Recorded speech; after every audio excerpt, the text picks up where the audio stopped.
Global skill development mission में आपका स्वागत है। हेलो फ्रेंड्स, ट्रिपल सी की सीरीज़ में आपका स्वागत है। मेरा नाम है वरिंदर सिंह। इस सेशन में हम बात करने वाले हैं कंप्यूटर के विकास के बारे में, कंप्यूटर के एवोल्यूशन के बारे में। सबसे पहले बात करते हैं कंप्यूटर का विकास किस प्रकार से हुआ। हम यहाँ पे बेसिकली कंप्यूटर जब विकसित हो रहा था तो कौन कौन सी डिवाइसेस उससे पहले विकसित हुई और कंप्यूटर तक हम कैसे पहुँचे उसकी जानकारी लेने वाले हैं। मैं आपको बता दूं, इसमें काफ़ी सारे क्वेश्चन पूछे जाते हैं एग्ज़ाम में और आपको यहाँ पे कुछ चीज़ों का ध्यान रखना है कि कौन सी सदी में आविष्कार हुआ, कौन सी मैकेनिकल डिवाइस है, कौन सी इलेक्ट्रॉनिक डिवाइस है, किस कार्य में आती थी। ये सब चीज़ों का आपको ध्यान रखना है। हालांकि जो हम सैम्पल क्वेश्चन आंसर की फ़ाइल देते हैं उसमें इस तरह के काफ़ी सारे क्वेश्चन पहले से ही शामिल है, तो आप उनको नीचे दी गई वेबसाइट से स्प्लैश जो होती है हमारी स्क्रीन पर, वहाँ से डाउनलोड भी कर सकते हैं। तो आइए शुरू करते हैं।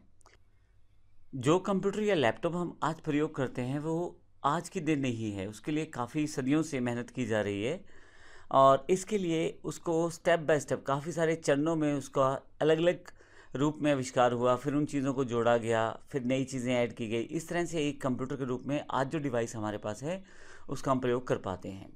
तो कंप्यूटर के विकास में सबसे इम्पोर्टेंट और पहला नाम एबेकस का है। यह कंप्यूटर के इतिहास का सबसे पुराना डिवाइस है। हालांकि ये बिल्कुल कंप्यूटर से मैच नहीं करता। यह एक मैकेनिकल डिवाइस होता है जिसमें एक तारों का फ्रेम होता है। इसे चाइना में 16वीं सदी में आविष्कृत किया गया था, यानी कि इसे बनाया गया था 16वीं सदी में चाइना में। अगर आप बच्चों के लिए एक स्लेट देखें तो उसमें तारों में बिट पिरोए रहते हैं, जो आजकल भी मार्केट में मिल जाती है। कुछ इसी तरह का यह डिवाइस था एबेकस, जिसमें बिट्स रहते थे, छोटी छोटी गोलियां रहती थी तारों में। आप एबेकस का प्रयोग कैलकुलेशन करने में कर सकते थे, जैसे जोड़ने में, घटाने में, गुना करने में। और ध्यान रखिएगा ये मैकेनिकल डिवाइस था, अर्थात इसमें कोई भी इलेक्ट्रॉनिक तार वगैरह लगाने की ज़रूरत नहीं थी।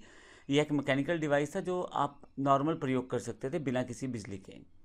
इसके पश्चात जैसे अबेकस आविष्कृत हुआ, उसके पश्चात 1617 में एक नेफियर बोन ने अलग से डिवाइस बनाई। इसे नेफियर बोन्स भी कहा जाता है। इसका यूज़ भी एडिशन, सब्सट्रैक्शन, मल्टीप्लिकेशन, डिवीज़न इत्यादि के लिए किया जाता था। उसके नेक्स्ट पार्ट में जब 1620 में विलियम आर्टेड ने स्लाइड रूल को आविष्कृत किया। अब आप प्लस माइनस गुना भाग तो कर सकते थे, अब उसका एक नया पार्ट जोड़ा गया, वर्गमूल, यानी कि स्क्वायर रूट और लॉगरिथम। इसके अलावा ट्रिग्नोमेट्रिक फंक्शंस, इन सब के लिए आप स्लाइड रूल का प्रयोग कर सकते थे। विलियम आर्टेड ने 1620 में इसका आविष्कार किया था। अब ध्यान रखिएगा, आपसे अगर जो क्वेश्चन पूछा जाता है वो ये पूछा जाता है स्लाइड रूल में क्या क्या चीज़ें की जा सकती हैं। उसमें आपके पास ऑप्शंस दिए जाएंगे, आपको इन चीज़ों का ध्यान रखना है ट्रिपल सी का खासतौर से एग्ज़ाम देते समय। अगला हमारे पास है पास्कल कैलकुलेटर। ब्लेज पास्कल ने एक मैकेनिकल डिजिटल कैलकुलेटर का आविष्कार किया 1645 में। अब यह मैकेनिकल और डिजिटल प्रारूप था, अर्थात कुछ इसको बिजली चाहिए थी और कुछ यह मैकेनिकल डिवाइसेस के साथ मिलकर काम करता था। काम ये बेसिक ही कर पा रहा था, जैसे जोड़ना, घटाना, यानी कि एडिशन, सब्सट्रैक्शन इत्यादि। लेकिन मुख्य बात यह थी कि एक मैकेनिकल प्लस डिजिटल कैलकुलेटर था।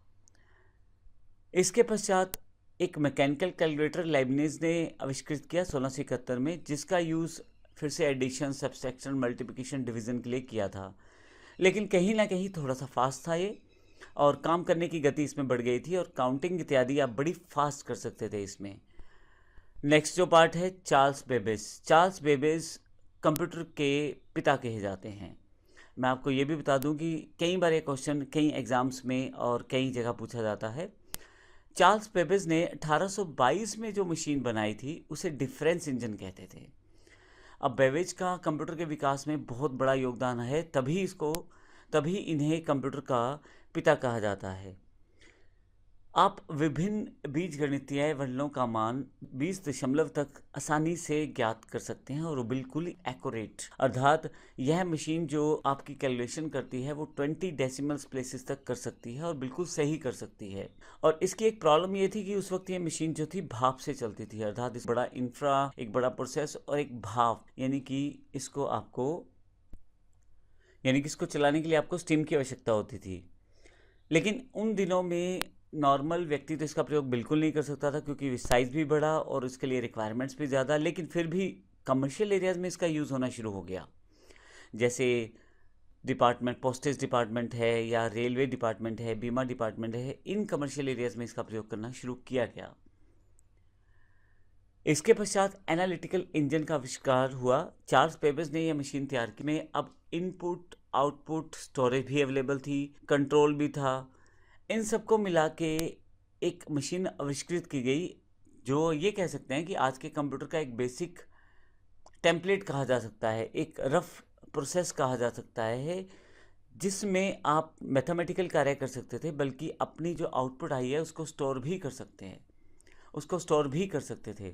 और यह ऐसा पहली बार किसी डिवाइस में किया गया था। इसलिए मैंने पहले बोला था कि चार्ल्स बेबेज को कंप्यूटर का पिता कहा जाता है, क्योंकि यह मशीन जो थी अब थोड़ा सा आगे आ चुकी थी, जिसमें आपके पास इनपुट अवेलेबल थी, प्रोसेस आउटपुट अवेलेबल थी, स्टोरेज अवेलेबल थी, कंट्रोल अवेलेबल था। इन सब चीज़ों को बांट के एक इकट्ठा प्रोसेस तैयार किया गया, जिसमें अब मैथमेटिकल कार्य के अलावा भी आप स्टोरेज के रूप में अपनी आउटपुट को स्टोर कर सकते थे। नेक्स्ट जो था टेबुलेटिंग मशीन थी। 1880 में हार्मन हॉर्लेथ ने इसका आविष्कार किया था। यहाँ पे थोड़ा सा डिफरेंस इसने ये किया कि इन्फॉर्मेशन को स्टोर करने के लिए पंच कार्ड का प्रयोग किया। यह एक पंच कार्ड होता है जिसमें छेद बन जाते थे। अब उन छेदों को पढ़ के ये डिसाइड किया जाता था कि इसमें डेटा क्या लिखा गया है। यह एक्चुअली एक मैकेनिकल टैबुलेटर पे आधारित था। इसमें आप इन्फॉर्मेशन या डेटा को स्टोर कर सकते थे और इवन सॉर्ट भी कर सकते थे। 1896 में टैबलेटिंग मशीन जो कंपनी बनाई गई थी, उसमें 1924 में इंटरनेशनल बिजनेस मशीन बन गई। अर्थात जो IBM आज आप सुनते हैं उसको 1924 में इंटरनेशनल बिजनेस मशीन्स के रूप में बनाया गया था। अगर हम आगे की बात करें तो नेक्स्ट फेज में हमारे पास बेसिक कंप्यूटर का एक ब्लॉक तैयार हो गया था कि हमें क्या क्या चाहिए होती है। अब हम आगे की बात करें तो हमारे पास कंप्यूटर के विकास में एक बेसिक ब्लॉक तैयार हो गया था कंप्यूटर का, कि इसमें एक इनपुट होना चाहिए, एक आउटपुट होना चाहिए, एक हमारे पास प्रोसेसिंग प्रोसेस होना चाहिए। अब मार्क 1 इस दिशा में एक पहला कदम और था। 1930 में ये मशीन विकसित की गई थी, लार्ज नंबर। यह पहली इलेक्ट्रोमैकेनिकल कैलकुलेशन मशीन थी, जिसका प्रयोग आप कैलकुलेशंस के लिए कर सकते थे, बड़े बड़े नंबर्स के कैलकुलेशंस के लिए। और सबसे इंपॉर्टेंट बात, ये इलेक्ट्रोमैकेनिकल अर्थात बिजली और मैकेनिकल प्रोसेस दोनों को इकट्ठा करके इस मशीन को बनाया गया था। ENIAC इसका आविष्कार 1946 में जे प्रेस्पर एक्रिट ने किया था और जॉन मॉसली ने किया था। इसका पूरा नाम electronic numerical integrator and computer था और यह वर्ल्ड का पहला इलेक्ट्रॉनिक कंप्यूटर था। तो पूछा जाता है कई बार आपके एग्जाम्स में, क्वेश्चंस में, कि पहला आपका इलेक्ट्रॉनिक कंप्यूटर कौन सा था, तो ENIAC का नाम वहाँ पे आता है। ध्यान रखिएगा 1946 में आविष्कृत किया गया था। इसके बाद EDSEC का नाम आता है। इसका आविष्कार 1949 में मॉरिस वाइक्स ने किया था। इसका पूरा नाम electronic delay storage automatic calculator था। जहाँ पे इलेक्ट्रॉनिक और मैकेनिकल फंक्शंस को यहाँ पे तवज्जो दी गई, वहीं पे साथ में स्टोरेज के लिए भी यहाँ पे स्पेसिफिक प्लेस सेटअप किया गया। अर्थात यहाँ पे अब इंफॉर्मेशनल प्रोसेस को आप स्टोर भी कर सकते थे।